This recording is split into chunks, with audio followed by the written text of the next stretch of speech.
हम देख रहे हैं कि भारत जो है वो इंटीग्रेटेड एयर कमांड के ऊपर रिलाई करता है। S-400, फिर वो अब एआई सेंट्रिक जो है वो एयर डिफेंस सिस्टम के ऊपर काम कर रहे हैं, फिर कुशा के ऊपर वो बहुत ज्यादा तेजी से काम कर रहे हैं।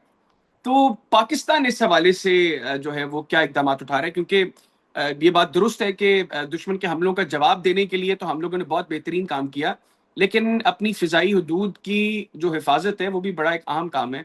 तो एयर डिफेंस को लेकर सर आप क्या समझते हैं कि पाकिस्तान इस वक्त क्या कर रहा है?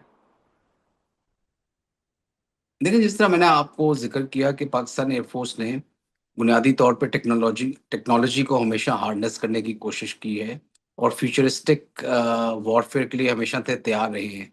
इसी वजह से ये सेंटर ऑफ आर्टिफिशियल इंटेलिजेंस बना।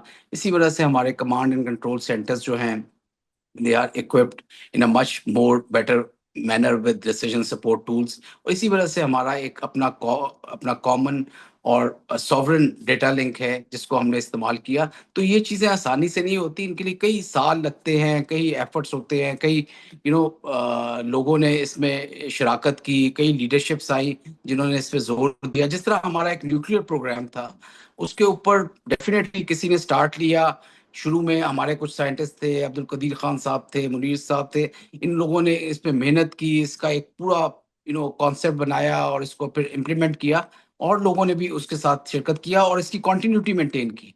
इसी तरह पाकिस्तान फिजाइया ने अपने इंस्टीट्यूशंस की कंटिन्यूटी मेंटेन की है, और उसमें ट्रेनिंग और technology has been two very important aspects कि जिसको हमेशा हमने हार्नेस करने की कोशिश की और आगे बढ़ाने की कोशिश की। यही वजह है कि हमने हमेशा अपने दुश्मन पे सबकत ली है, डिसीजन मेकिंग के लिहाज से, एम्प्लॉयमेंट के लिहाज से और करेज के लिहाज से।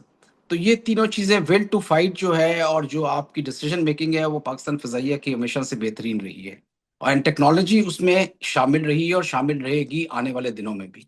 इंडिया जो इंटीग्रेटेड सिस्टम है, ये आज का नहीं है, ये 15-20 साल से इन्होंने इंटीग्रेटेड सिस्टम अपना बनाया हुआ है।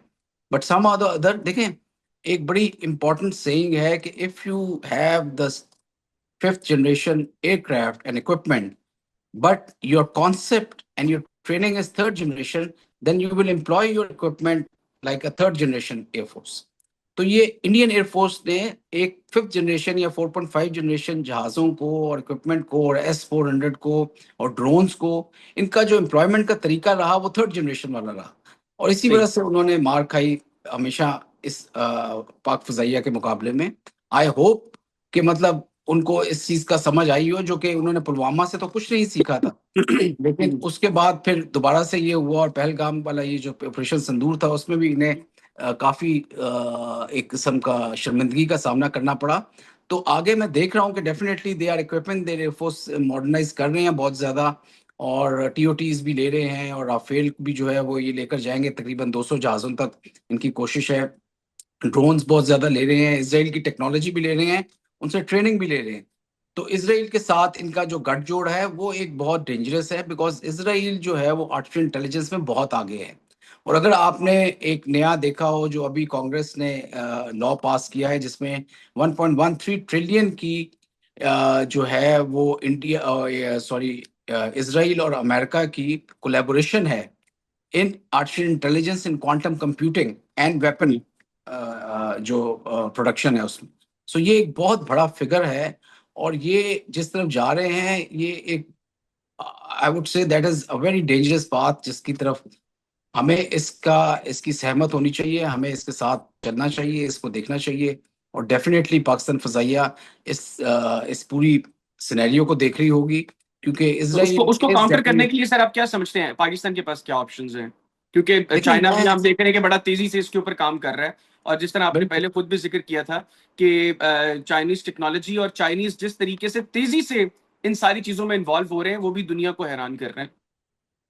बिल्कुल देखिए, आर्टिफिशियल इंटेलिजेंस जो है वो अमेरिका की ऑफसेट स्ट्रेटजी रही है, और यही चाइना की भी ऑफसेट स्ट्रेटजी है। तो हम्म।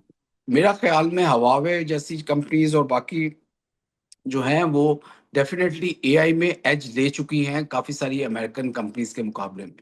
तो China is nowhere far behind America. तो होपफुली जितनी भी टेक्नोलॉजी चाइना के पास आएगी, वो पाकिस्तान उससे मुस्तफीद होगा। पाकिस्तान को वो कम से कम देखने को ट्रेनिंग के लिए और अपने अपने अपनी फोर्स को इक्विप करने के लिए वो जरूर मिलेगी, बिकॉज इसमें चाइना की भी बेहतरी है, हमारी भी बेहतरी है। चाइना ने हमसे इनिशियल टाइम पे बड़ा कुछ सीखा और हमने उन्हें सिखाया भी, टेक्नोलॉजी भी शेयर की। उस जमाने में 80s में 90s में जब उनके पास कुछ भी नहीं था, तो आज चाइना अगर हमारे साथ कोलैबोरेट करेगा या हमारे साथ पार्टनरशिप करेगा, तो इनमें दोनों मुल्कों की भी बेहतरी है और उससे एक दूसरे से हम सीख सकेंगे। तो डेफिनेटली चाइना जो है इस टेक्नोलॉजी में बहुत आगे जा रहा है। पाकिस्तान को उस तरफ भी देखना है। Turkey is one of the fastest growing industry, military industry, and it includes artificial intelligence and autonomous weapon systems और ये सारी चीजें। तो उस तरफ भी पाकिस्तान की कोलैबोरेशन चल रही है। तो पाकिस्तान किसी नजरिए से भी इनसे पीछे नहीं है। अगले 10-15 साल में मुझे कोई ऐसा इमीडिएट थ्रेट नजर नहीं आता कि जिसमें हमें कोई मिलिटरीली या कन्वेंशनल मिलिट्री के तौर पे कोई डिफीट कर सकता है। Yes, what we have to be much more cautious and conscious is the domain which are non kinetic, like cyber attacks जो है वो, उसकी बड़ी इनके पास सहूलत मौजूद है इंडिया के पास, और specially with collaboration with Israel they can create lot of problems. तो उस लिहाज से साइबर सिक्योरिटी, आर्टिफिशियल इंटेलिजेंस, जितनी आपकी डाटा सिक्योरिटी है उसके लिहाज से, देखें आप उस इंडेक्स में भी बहुत पीछे हैं। जो आपका डेटा सिक्योरिटी का इंडेक्स है, डिजिटल सिक्योरिटी का जो इंडेक्स, उसकी वजह यही है कि हमारे पास अपने इंडिजनाइजेशन नहीं है ऑफ हार्डवेयर एंड सॉफ्टवेयर। और हमें वो चीज जब हम बना लेंगे और बन जाएंगे, वो सुवरेनिटी जब आएगी, तो ये थ्रेट्स हमारे मिनिमाइज हो जाएंगे। बिल्कुल ठीक। तो जिस तरह हमने अल्लाह के फजल से एक न्यूक्लियर प्रोग्राम बनाया और फोकस रखा, एक अपना डेटा लिंक बनाया उस पर फोकस रखा, कोई सहमत मुझे कोई मतलब इशू नजर नहीं आता कि हम डिजिटल सोवरेनिटी की तरफ भी जाएंगे, which is the need of the hour to ensure that we move faster in the artificial domain and secure our digital boundaries also. बिल्कुल ठीक। तो सर अगले 10 सालों में, आज से 10 साल के बाद अगर कुछ होती है, आप क्या समझते हैं कि उसमें सबसे ज्यादा डिसाइसिव फैक्टर क्या होगा? आर्टिफिशियल इंटेलिजेंस होगा, हाइपरसोनिक वेपन्स होंगे, स्टेल्थ टेक्नोलॉजी होगी, इलेक्ट्रॉनिक वॉरफेयर होगी? देखिए, अगर तो ऑल आउट वॉर होती है तो फिर चीज़ें जो है वो किसी तरफ भी जा सकती हैं and things will be very fast. एक तो ये मैं आपको बता दूं कि जो कुछ होगा टाइम एंड स्पेस में, उसकी it will be at a very high speed and decision making has to be very fast. वही कंट्री प्रिवेल करेगी जिसकी लीडरशिप की डिसीजन मेकिंग तेज होगी at tactical level, operational level, strategic level. उसके लिए बड़ा ज़रूरी है कि हमें ऐसे कमांड एंड कंट्रोल सेंटर्स होने चाहिए जहाँ पे हमारी पूरे नेशनल लेवल के एसेट्स, सेंसर और शूटर की फ्यूजन होनी चाहिए। और that should be visible and that should be training होनी चाहिए उसमें हमारे लीडर्स की, जो टेक्टिकल लेवल पे हैं, ऑपरेशन लेवल पे हैं, स्ट्रेटेजिक लेवल पे हैं। उनको पता हो कि किस तरह से डिसीजन लेने हैं in case of different contingencies. तो बिल्कुल वी ठीक। Should be prepared for those contingencies. Decision making will be the defining factor in any future war. And of course, the speed will be something which is very important, whether it is the speed of the decision making or whether it is the speed of the weapons, which is बिल्कुल going ठीक। to create a lot of लेकिन आजकल चूंकि anti satellite weapons भी आ चुके हैं, आजकल जो केबल्स जा रही हैं अंडर सी से, वो भी एक आपके लिए टारगेट्स हैं। आपकी जो 90%, 95% ऑफ द डेटा जो फ्लो करता है, वो under the sea, under the ocean cable से फ्लो करता है। तो उनको अगर कोई डैमेज कर दे, आपके पास इस वक्त जो स्टेट्स हैं जो कि मुकाबला जिस तरह ईरान वर्सेस अमेरिका है, जो एक बड़ी पावर का नहीं कर सकते, वो आर्टिफिशियल इंटेलिजेंस के थ्रू ऑटोनोमस वेपन्स डेवलप कर रहे हैं which are low value, low cost, economical, and they can damage and they can create a cost against a bigger adversary and a bigger power.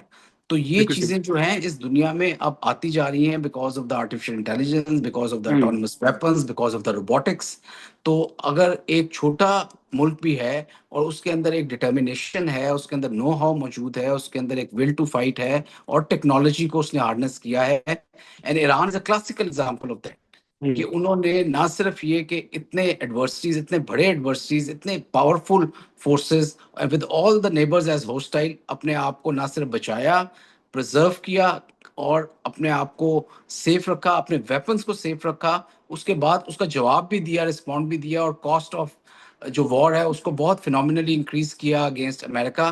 कि उनकी अपनी public जो है वो जो अमेरिकन की वो बोलने लग पड़ी कि ये जो हमने नुकसान 80 से 100 बिलियन का नुकसान बर्दाश्त किया है और 45 के करीब जहाज हमारे डिस्ट्रॉय हुए हैं और सैकड़ों यानी जो टोमाहॉक्स आपने इस्तेमाल किए हैं जो एक 3.5 मिलियन का है अगेंस्ट 25,000 का जो एक ड्रोन है उसके खिलाफ आप इस्तेमाल कर रहे हैं। सो ये एसिमेट्री जो है ये वॉरफेयर में आएगी आने वाले दिनों में भी। और जिस तरह मैंने आपसे कहा कि वो जो इंटेलिजेंट तरीके से इन वेपन्स को इस्तेमाल कर सकेंगे और रिस्पॉन्स दे सकेंगे एक अच्छे एफिशिएंट क्विक तरीके से, और तो वो those countries will prevail and they will be able to be able to conserve themselves as well as maintain their sovereignty. बिल्कुल ठीक, thank you very much sir, आपने प्रोग्राम के लिए वक्त निकाला। नाज़रीन, एयर मार्शल आमिर मसूद साहब हमारे साथ मौजूद थे, गुफ्तगू उनकी तफसीलें आपने सुनी। उम्मीद करता हूँ आपको आज का प्रोग्राम पसंद आया होगा। अपना फीडबैक जरूर दीजिएगा। इजाजत दीजिए, अल्लाह हाफिज। पाकिस्तान हमेशा जिंदाबाद।